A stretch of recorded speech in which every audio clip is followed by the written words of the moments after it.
시청자 여러분 안녕하십니까? 한성재와 함께하는 인도네시아 자연이 그리워입니다. 오늘은 2024년 4월 19일 그러니까 금요일 아침 시간이 되겠습니다. 오늘은 뉴스가 밀려서요 한 5분 정도 늘어날 것이 예상되는데 하여간 최대한 줄여보겠습니다. 어제는 제가 과수나무 밑에 클로바를 좀 심었습니다. 길가에 자라는 클로바를 캐다 심었는데요. 제가 잡초를 뽑고 낫으로 베어내니까 동네 사람들이 지나가면서 그 제초제, 여기 사람들은 제초제를 제초제로 하지 않고 풀약이라고 하네요. 풀약을 뿌리라고 야단입니다. 도저히 감당을 못할 테니까 풀약을 사다가 뿌리라고 이렇게 말해요. 그래서 저도 물론 풀약은 있습니다만 가능하면 이 과수나 포도는 농약을 주지 않고 또 특히 그 제초제는 쓰지 않고 길러볼 그런 생각을 가지고 있습니다. 여기서 클로바라고 하는 것은 콩과 식물인데요. 질소를 자기가 고정하는 그런 식물이죠. 화분과 잡초와 함께 심으면요. 이 클로바가 너무 빨리 자라기 때문에 그 화분과 식물이 잘 자라지 못하도록 억제하는 그런 습성을 갖고 있습니다. 그래서 제가 시험 삼아 한번 심어보는 겁니다. 여러분이 골프장에 가면요. 잔디가 잘 자라도록 클로바를 아주머니들이 앉아가지고 뽑아주는 걸 보셨을 겁니다. 바로 이런 이치로 제가 한번 시험을 해 보겠다는 겁니다. 자, 오늘 신문 톱 뉴스를 보니까요. 신태용 감독이 이끄는 인도네시아 유니버시아드 23 가루다 무다라고 하는 그 축구팀이 쾌거를 이뤘다. 이렇게 해서 제목이요. 팀 가루다 무다 뚠주깐 짝가르냐 이렇게 제목을 싣고 나왔습니다. 여기서 짝가르라고 하는 것은 손톱입니다. 드디어 그 근성이 나왔다. 뭐 아니면은 그 손톱이 뭐 보여줬다. 뭐 이런 건데 제 생각엔 뭐 좀 점잖게 해석하면은 근성을 보여줬다. 뭐 이런 말로 해석할 수 있겠습니다. 전번 경기에서요, 인도네시아 신태용 감독이 이끄는 대표팀은, 아쉽게도 아주 패했습니다. 그때 신태용 감독이 그 심판에 대해서 강력하게 항의까지 했는데요. 그러면서도 졌습니다. 그런데 어저께 카타르 도하에서 가진, 호주 강팀이죠. 호주와의 2차전에서요, 1대0으로 인도네시아가 이겼습니다. 그러니까, 신태용 감독이 인도네시아 신화를 다시 쓰고 있다. 이런 기사가 나왔습니다. 특히 전반전 그 마지막 때에 코너킥을 얻어가지고 멋지게 그 골로 연결하는 장면이 아주 장관이었다고 전해지고 있습니다. 그리고 옆에 보면 인터넷 도박 자금 규모, 인도네시아 도박하는 사람들의 자금 규모가요, 37조 루피아까지 올라갔다고 하는 뉴스가 전해지고 있습니다. 그런데 축구 우승 소식이 너무 크다 보니까 오히려 이런 소식은 작게 취급되고 있는 걸 볼 수 있어요. 이미 인도네시아 OJ가, 그러니까 금융감독원은요, 5천 개의 그 도박 구좌를 블로킹했다는 뉴스가 전해지고 있는데요. 인터넷 도박은 인도네시아에서 지금 급증을 하고 있는 데다가 아직도 계속 증가 추세에 있다고 전해지고 있어요. 따라서 인도네시아 정부는 인터넷 도박을 근절하기 위한 그 타스크 포스트 팀을 구성해서 뿌리를 뽑을 생각을 가지고 있다고 합니다. 정말 뿌리가 뽑힐까요? 이건 뭐 잘 안 될 것 같아요. 그러므로 우리나라 학생들이나 젊은이들도 이 인터넷 도박에 좀 주의를 해야 할 뉴스가 아닌가 하는 생각이 들었습니다. 그러다 보니 정치권 뉴스는 하단으로 밀려나고 있는데요. 국민들은 헌법재판소에 희망을 걸고 있다는 제목의 기사가 나오고 있어요. 오늘이 금요일이니까요. 다음 주 일요일을 지나고 나면은 헌법재판소 22일이 되는데, 그날에는 인도네시아 24년 대선판 판가름이 이날 나오게 되는 것을 기대하고 있다는 것이죠. 그렇지만 정치면에는요, 하스토 투쟁민주당 사무총장이 메가와티 총재의 그 아미쿠스 쿠리아라고 하는 그 서류를 들고 있는 사진 기사가 크게 보도되고 있는 걸 볼 수 있어요. 이게 아마 메가와티 측에서 내는 마지막 그 헌법재판소 증언 서류가 되는 셈이죠. 다음은 외신인데요.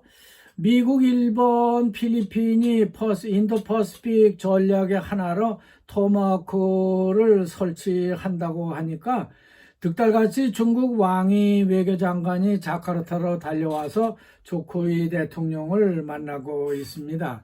중국이 브라보 장관이 차기 대통령 당선자를 베이징으로 초청을 해서 얘기를 나눠놨지만은 그래도 안심이 안 되겠는지 더 다급해진 나머지 인도네시아에 도움을 청하기 위해서 온 것 같다는 생각이 듭니다. 이제 인도네시아는 논블록 회의로 유명했던 반등 회의도요, 한물간 시대의 역사로 작게 보도되고 있는 걸 볼 수 있어요. 이란과 이스라엘 간 일촉즉발 기사도요, 이제는 중국 왕위의 그 위세에 밀려나고 있는 걸 볼 수 있습니다. 어쩌면 이렇게 중국이 인도네시아에서 큰 비중을 차지하고 있는 건지, 참 이런 뉴스들이 작게 취급받고 있다는 것이 시대적인 추세 같기도 하는 생각이 듭니다. 한편 오늘은 인도 19일인데요. 인도에 대선이 있는 날입니다. 이제 인도가 인구 면에서요, 중국을 제끼고 세계 최대 인구 대국이 됐다고 해요. 인도는 지금 인구가 9억 7천만 명이나 된다고 합니다. 이 중에서 4억 정도가 18세에서 22세의 젊은이들이 사는 나라가 되고 보니까 명실공히 세계 최대의 그 액티브한 나라로 부상할 것 같은 그런 기반을 갖췄다고 볼 수 있겠습니다. 하여간 오늘 노렌드라 모디 총리인가요? 그분이 다시 집권을 하느냐 마느냐 하는 그런 선거가 있다고 외신은 전하고 있습니다. 자, 어제 못다 전해드린 외국 어선들이요, 경유를 밀수를 하고 있다는 기사가 있었는데, 오늘 계속해서 그 기사를 콤파스도 내고 있습니다. 이들은 외국 어선과 인도네시아 국적 어선이 스콘콜, 그러니까 협력을 해가지고요, 인도네시아 선원들을 볼모로 삼아서 기름도 수입을 하고 밀수를 하고 물고기도 몰래 내다 파는 그런 고발 기사가 전해지고 있는 겁니다. 이건 정말 도랑치고 가지 잡는 시기라고 볼 수 있죠. 뭐 어느 나라 선적의 어선인지 모르겠지만은 기름도 밀수를 하고 물고기도 몰래 잡아가고, 이게 일석이조가 아니겠습니까? 아이고, 벌써 마감을 해야 될 시간이 다가오는데요. 아직도 어제 예고해 드린 바 있는 젖소 수입 기사가 남아있긴 합니다. 좀 긴 설명이 필요한 내용이지만은 그래도 간단히 요약해서 말씀드려 보겠습니다. 브라보 기브란 후보가 지난 대선 당시에요, 유치원부터 초중고등학교, 산트리 이슬람 기숙사 학교 학생들과 임산부까지 총 8,290만 명에 달하는 사람들에게 전부 무상급식을 실시하겠다고 공약을 한 바가 있습니다. 근데 얼마 전에 점심 도시락만 공짜로 주는 것이 아니라 우유도 공짜로 주겠다고 해서 이제는 젖소를 들여와야 되는 게 아니냐 하는 그런 기사가 나오고 있는 거예요. 하루 1인당 점심 도시락 가격을 15,000루피아로 잡고 예산을 짰는데요. 지금은 그게 어떻게 됐는지, 어떻게 실천할 건지 아무런 뉴스가 나오지를 않고 있습니다. 아마 여러 가지 복잡한 문제들 때문에 이 사람들이 더 고려를 하고 있는 게 아닐까 하는 생각이 듭니다. 그런데 이번에는요, 젖소를 215만 마리를 수입해야 한다고는 뉴스가 전해지고 있어요. 그리고 1인당 이 소를 들여다가 젖을 짜서 이 한 사람당 우유 200ml 한 팩씩 무상으로 나눠줄 계획을 짜고 있다고 하는 겁니다. 이렇게 8,200만 명, 290만 명이나 되는 사람들에게 무상으로 우유를 마시게 하려면요, 총 410만 톤의 우유가 필요하다고 해요. 그래서 215만 마리의 젖소를 들여와야 된다는 거죠. 이 소를 들여오려면요, 뭐 인도네시아는 없으니까요, 호주라든지 뉴질랜드, 브라질, 미국까지 가서 소를 수입해야 한다고 말하고 있습니다. 지금 인도네시아에서 생산되고 있는 우유의 양을 보면은 460만 톤이라고 합니다. 이런 통계를 내년에 보면요, 이걸 어떻게 보고 있냐면 870만 톤으로 끌어올려야만 무상 우유 보급이 가능해진다고 하는 거예요. 그러면 460만 톤 곱하기 2하면은 920만 톤이죠. 그러니까 약 2배를 늘려야 돼요. 지금 인도네시아 가지고 있는 젖소의 수보다 2배는 늘려야만 이 무상으로 그 우유를 자체 생산한 걸 줄 수 있어요. 그렇다 해서 이거를 뭐 우유를 다른 나라에서 수입해다 줄 수도 없는 입장이 아니겠어요? 자, 하여간 젖소는 그냥 뭐 돈 주고 사오면 되는 것이지만요, 예산도 문제죠. 그렇지만 110만 마리의 젖소를 사오려면요, 49.5조 루피아가 필요하다고 해요. 이 문제는 이렇게 많은 소를 사온다고 해서 다 해결되는 것은 아닙니다. 누가 이 소를 기를 것이며 사료는 어디서 구할 거냐 하는 것이 남게 되는 거죠. 만약에 젖소를 들여오게 되면요, 이 소들을 어디다 방목을 하거나 그래야 되는데, 인도네시아 자바 땅에는 방목을 할 데가 없습니다.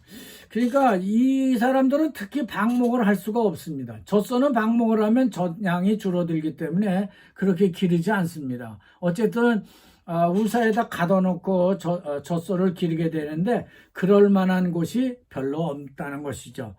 그래서 지금 현재 상태를 보면요, 그저 한 집에 한두 마리씩 키우는 게 보통이에요. 그러니까 아주 시설도 열악하고요. 뭐 젖소들이 병에 걸리면은 수의사들이 부족하기 때문에 이걸 병을 고칠 만한 의사들도 부족한 거죠.